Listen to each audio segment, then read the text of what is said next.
Welcome back, film crew. This is week 2 of your classes. If you're in the classes, then this is just a review for you to go back to. And if you are not able to make it to the classes, this is your class for class number 2. Just a quick recap. Last week we talked about your story writing, and you need to have that done today. Today, which is Thursday, you need to have your story finished. And that doesn't mean having the whole thing written out. It just means you need to know who your characters are, your good guy, your bad guy, and whoever else.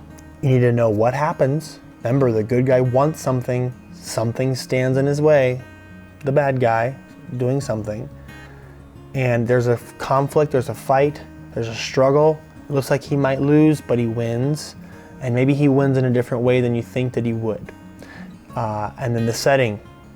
Where does this happen? Does this happen in a backyard, in someone's house, in a restaurant, on Mars, on a train? I don't know. You pick.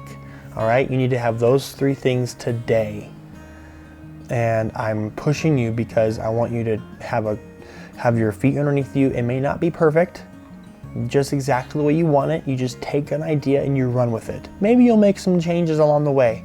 Okay? But take what you have now and run with it. Remember that stuff we talked about? If you were not in class, we talked about a Bible verse, and I'm going to quote what the verse it actually is. It's Ecclesiastes, that's in the Bible, chapter 11, verse 4, and it says, "Farmers who wait for the perfect weather will never plant."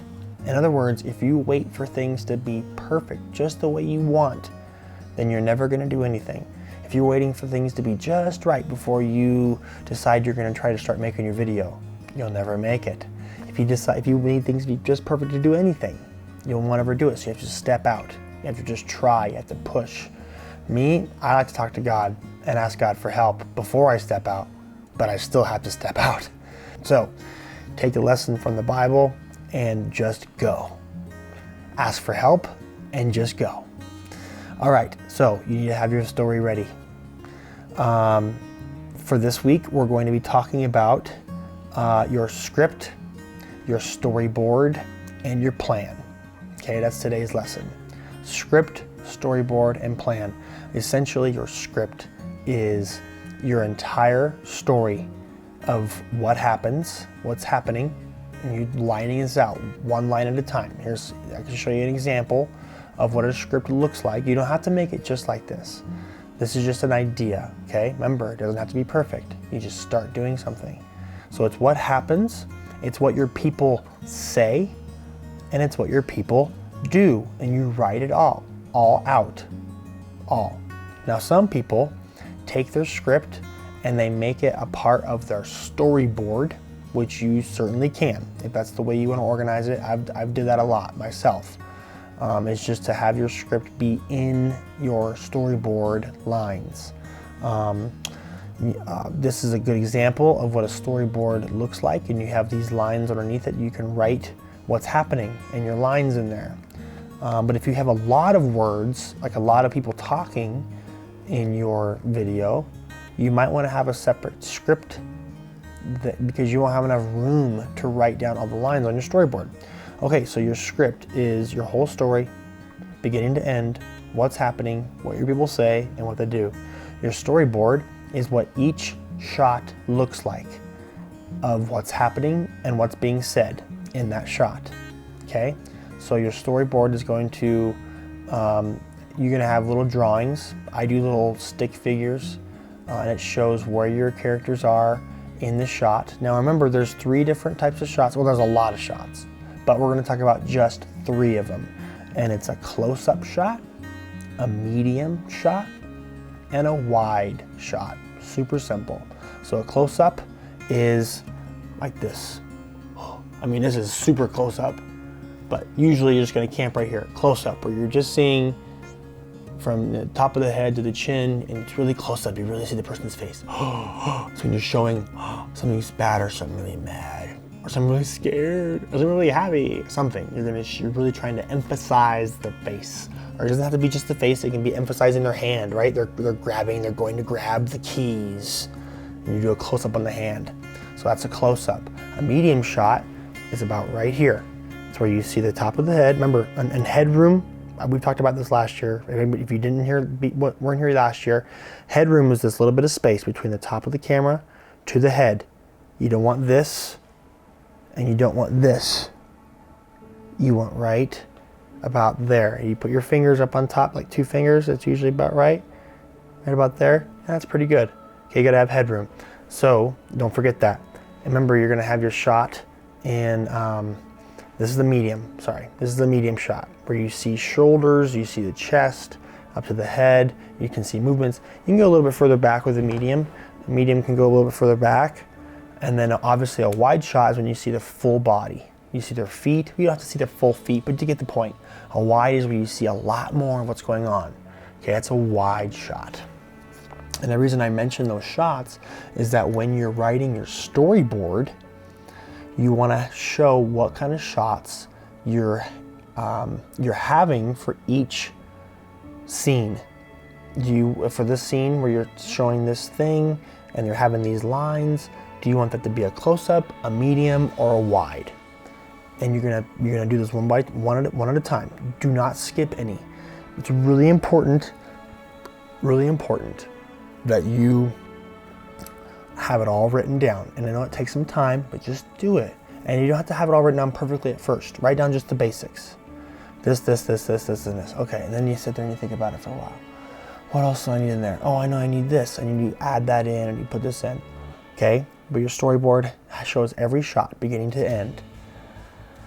Storyboard is very important because when you're filming, sometimes you're not able to film the very first scene and then the next one, and the next one, and the next one. Sometimes you have to go all the way down to a different part of your story, film that shot, and you can cross that off and keep track of it so you don't lose track. It's really easy to lose track of stuff, especially if you get more shots going on. And the last thing is your plan. Your plan is getting ready to start filming, and your plan is made up of who, what, where, and when. There's even a why in there, but we're just going to talk about these ones first. So who is in your video? Okay, you're going to have other people in it. You should, or you don't have to, but most of you will have other people in your video acting in your video. So who is going to be in your video? Is it your brother, your sister, your mom, your dad, your friend?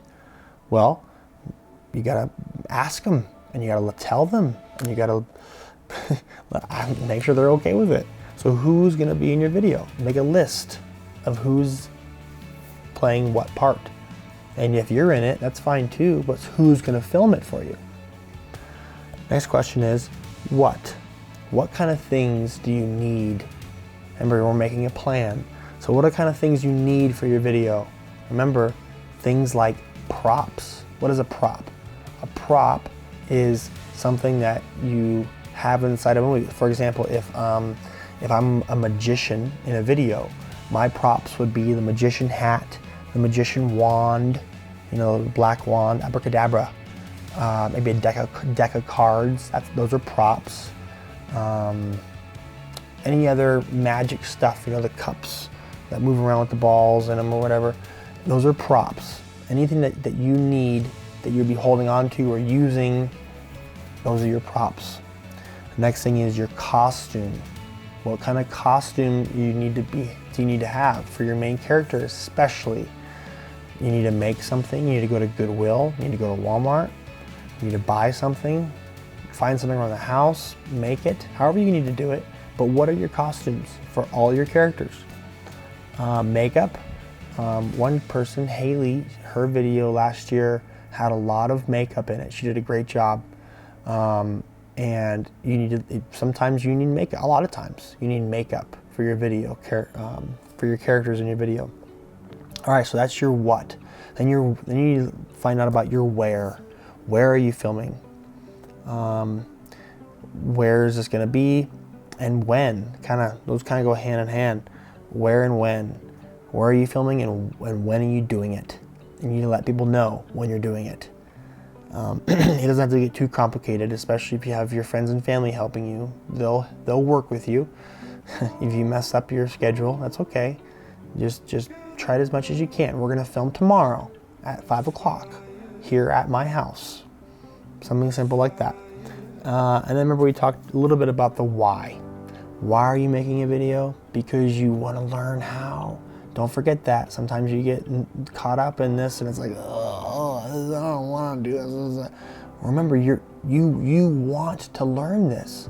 Anything that's worth learning takes some time and a little bit of effort. Okay, so just count this as putting a little bit of effort in. Trust me, it'll be rewarding for you at the end.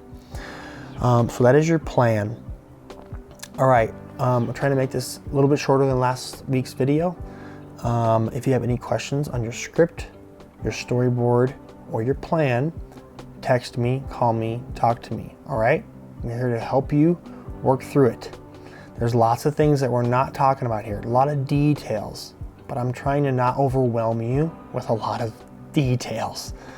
Next week, we're gonna be talking about filming and directing, what it looks like when you're going out to start filming, and how you can be a good director, because it takes some learning to be good at directing people. And then the week after that, the last 2 weeks, we're going to be talking about editing, because once your video is done, you have to piece all the puzzle pieces together, all your video footage together, and then put music to it, maybe sound effects. And that's the part where it really comes to life. It's probably my favorite part, is editing. One other thing we'll probably need to talk a little bit about when we talk about filming and directing is acting, because you're probably there's a good chance you'll act in your own video as well, and how you can help other people to be actors also.